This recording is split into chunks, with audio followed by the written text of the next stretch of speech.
Hi guys, myself Seema Shaljanan. Thanks to come to my channel Sci Basics Plus Advanced. In this video I will discuss about resolving power or limit of resolution and Abbe equation. बच्चों, इससे पहले वाले video में मैंने microscopy के बारे में थोड़ा सा डिस्कस किया था, चारों करेक्टरिस्टिक के बारे में बताया था, मैग्नीफिकेशन क्या होता है, रिजोल्यूशन क्या होता है, कॉन्ट्रास्ट क्या होता है और इल्यूमिनेशन क्या होता है। यहाँ जो एक बेसिक प्रिंसिपल के अंतर्गत जो हम बेस्ट रिजोल्यूशन जो देखते हैं किसी भी माइक्रोस्कोप का, कोई भी माइक्रोस्कोप अच्छा क्यों होता है, उसके पीछे का कारण क्या होता है, वो हम इस वीडियो में डिस्कस करेंगे। तो सबसे पहले हमें पता होना चाहिए कि रिजॉल्विंग पावर क्या होता है। ठीक है, तो resolving power it is the ability of magnifying instrument to distinguish two objects that are close together. Means क्या हुआ, ये एक एबिलिटी होता है ऑफ ताकत होती है ऑफ मैग्नीफाइंग इंस्ट्रूमेंट को मैग्नीफाई करने का, ताकि वो डिस्टिंग्विश कर सके कि दो ऑब्जेक्ट्स एक दूसरे के बिल्कुल आस पास है, बट फिर भी उसका रिजोल्यूशन कितना अच्छा हो, कितना अच्छा से वो ये आपको बता सकता है कि ये दोनों ऑब्जेक्ट अलग अलग है। तो it is the ability of magnifying instrument to distinguish two objects that are close together. Resolving power is inversely related to limit of resolution. ठीक है, अभी हम बताएंगे कैसे इन्वर्सली रिलेटेड होता है। पहले देखिए आपका लिमिट ऑफ रिजोल्यूशन क्या होता है। ठीक है, तो लिमिट ऑफ रिजोल्यूशन, जैसे अभी आपने देखा रिजॉल्विंग पावर, तो लिमिट ऑफ रिजोल्यूशन क्या होता है। तो limit of resolution it is the minimum distance between two dots. दो डॉट्स के बीच का जो मिनिमम डिस्टेंस होता है उसे हम लिमिट ऑफ रिजोल्यूशन कहते हैं। That allows for the discrimination as two separate points. Means क्या हुआ, ताकि ये बता सके कि ये दोनों पॉइंट्स एक ही नहीं है, इतना पास होने के बावजूद भी ये पॉइंट और ये पॉइंट आपका अलग अलग है। ठीक है, तो इस दोनों के बीच का जो ये मिनिमम डिस्टेंस है उसी को क्या कहते हैं, लिमिट ऑफ रिजोल्यूशन। तो इसका डेफिनेशन क्या हो गया, it is the minimum distance between two dots that allows for the discrimination. Discrimination means अलग करना, एज टू सेपरेट पॉइंट्स, ताकि हम बता सकें कि ये दोनों पॉइंट्स अलग अलग हैं। It is quantitatively described by एब इक्वेशन। एब एक साइंटिस्ट थे जिन्होंने क्वान्टिटेटिवली डिस्क्राइब किया किसको, लिमिट ऑफ रिजोल्यूशन। और उन्होंने कहा कि लिमिट ऑफ रिजोल्यूशन क्या होता है, तो limit of resolution is equal to 0.61 lambda by n into sine alpha. ठीक है, तो आइए थोड़ा सा हम देखते हैं एब इक्वेशन क्या होता है। पहले यहाँ देखिए एब इक्वेशन क्या होता है। एब साइंटिस्ट था, मैंने पहले बताया, और इन्हीं साइंटिस्ट के नाम के आधार पे आपको एब इक्वेशन आया है। इन्होंने क्या बताया कि limit of resolution 0.61 lambda by n into sine alpha. और ये जो एन इंटू साइन अल्फ़ा ये है, इसी को एन जो आपका क्या होता है, रिफ्रैक्टिव इंडेक्स होता है, और साइन अल्फ़ा क्या होता है, एंगुलर एपर्चर होता है। दोनों को मिला के न्यूमेरिकल एपर्चर कहते हैं, NA।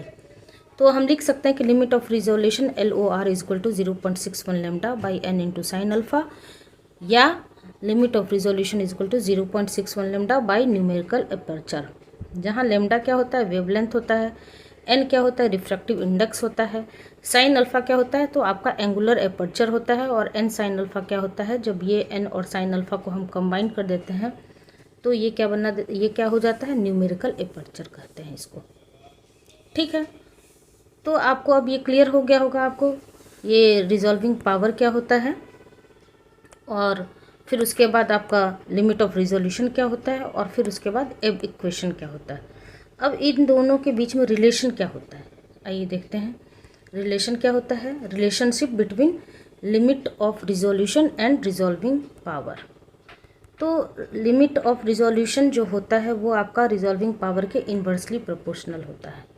Resolving power is inversely proportional to limit of resolution. तो अभी हमने देखा कि लिमिट ऑफ रिजोल्यूशन कितना होता है, 0.61 lambda by n into sine alpha, और 0.61 लेमडा बाई न्यूमेरिकल एपर्चर। तो अब हम यहाँ से ये चूँकि हम बोल रहे हैं कि रिजॉल्विंग पावर आपका क्या होता है, इन्वर्सली रिलेटेड होता है लिमिट ऑफ रिजोल्यूशन के, तो यहाँ से हम फार्मूला निकाल सकते हैं कि resolving power is equal to n into sine alpha. ये जो आपका ये वैल्यू है एन इंटू साइन अल्फ़ा, ये आपका ऊपर चला गया, n into sine alpha by 0.61 lambda. या फिर इस n इंटू साइन अल्फ़ा को हम क्या बोल रहे हैं, न्यूमेरिकल एपर्चर बोल रहे हैं। तो इसलिए resolving power is equal to numerical aperture by 0.61 lambda. यही रिलेशन होता है किसके किसके बीच में, तो रिजॉल्विंग पावर और लिमिट ऑफ रिजोल्यूशन के बीच में।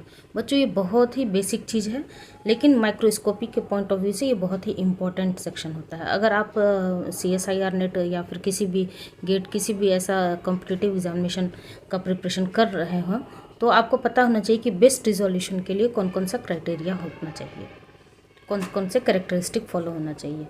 तो उससे पहले आपको रिजॉल्विंग पावर क्या होता है, लिमिट ऑफ रिजोल्यूशन क्या होता है ये जानना चाहिए, एब इक्वेशन क्या होता है वो जानना चाहिए। तो यहाँ से हमने क्या देखा, रिजॉल्विंग पावर देखा, लिमिट ऑफ रिजोल्यूशन देखा, एब इक्वेशन देखा और relationship between resolving power and limit of resolution देखा। ठीक है, अब देखिए तो क्या अब हम ये डिक्लेयर कर सकते हैं कि रिजॉल्विंग पावर जो होता है वो किसके डायरेक्टली प्रोपोर्शनल होता है और किसके इन्वर्सली प्रोपोर्शनल होता है। तो ये फॉर्मूला आपको बता रहा है limit resolving power equal to n into sine alpha by 0.61 lambda और न्यूमेरिकल एपर्चर बाई 0.61 लेमडा। यहाँ से हम डिक्लेयर कर सकते हैं कि रिजॉल्विंग पावर जो होता है वो डायरेक्टली प्रोपोर्शनल होता है न्यूमेरिकल एपर्चर के, या फिर इसको अगर हम इस फॉर्मूला को तोड़ के लिखें तो n आपका रिफ्रैक्टिव इंडेक्स हो गया और साइन अल्फ़ा आपका एंगुलर एपर्चर हो गया। लेकिन इसको बहुत ही ध्यान से आप सुनिएगा, लेकिन ये इन्वर्सली प्रोपोर्शनल होता है लेमडा के। आपका जो रिजॉल्विंग पावर होता है वो इन्वर्सली प्रोपोर्शनल होता है लेमडा के। तो इसलिए अगर किसी माइक्रोस्कोप का अगर हम बेस्ट रिजोल्यूशन जानना चाहते हैं तो वेवलेंथ हम देखेंगे जितना कम होगा उस माइक्रोस्कोप का रिजॉल्विंग पावर या फिर रिजोल्यूशन उतना अच्छा होगा। ठीक है, और दूसरा क्या है आपका, दूसरा फॉर्मूला है आपका लिमिट ऑफ रिजोल्यूशन का। तो लिमिट ऑफ रिजोल्यूशन में आपने क्या देखा, आपने ये फार्मूला देखा 0.61 lambda by numerical aperture is equal to 0.61 lambda by n into sine alpha. तो क्या यहाँ से हम डिक्लेयर नहीं कर सकते हैं कि किसके ये डायरेक्टली प्रोपोर्शनल है या फिर किसके इन्वर्सली प्रोपोर्शनल है, बिल्कुल कर सकते हैं। तो ये हो गया आपका, ये आपको डायरेक्टली प्रोपोर्शनल हो गया लेमडा के वेवलेंथ के, limit of resolution inversely proportional हो गया न्यूमेरिकल एपर्चर के, रिफ्रैक्टिव इंडेक्स के, और 1 sine alpha means angular aperture. तो रिजॉल्विंग पावर और लिमिट ऑफ रिजोल्यूशन का रिलेशनशिप भी हमने देखा, क्या होता है उसके बारे में भी देखा, और एब इक्वेशन क्या होता है वो भी देखा। अब एक थंब रूल बन के आता है जो डिफरेंट कॉम्पिटिटिव एग्जामिनेशन में आपको पूछता है। वो थंब रूल क्या होता है, देखिए मैंने थोड़ा सा एक स्लाइड पे आपको डिस्कस किया है, यहाँ देखिए ये है आपका thumb rule for better resolution, thumb rule for better resolution of any microscope, किसी भी माइक्रोस्कोप के।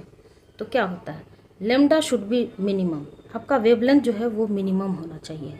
जिस माइक्रोस्कोप का वैल्यू अगर लेमडा का वैल्यू दिया हुआ है तो हम देखेंगे सबसे कम वेवलेंथ किसका है, तो समझेंगे उसका रिजोल्यूशन उतना अच्छा होता है। क्यों होता है, क्योंकि अभी हमने फॉर्मूला में देखा क्योंकि ये इन्वर्सली प्रोपोर्शनल होता है। आपका जो रिजॉल्विंग पावर होता है वो इन्वर्सली प्रोपोर्शनल होता है लेमडा के।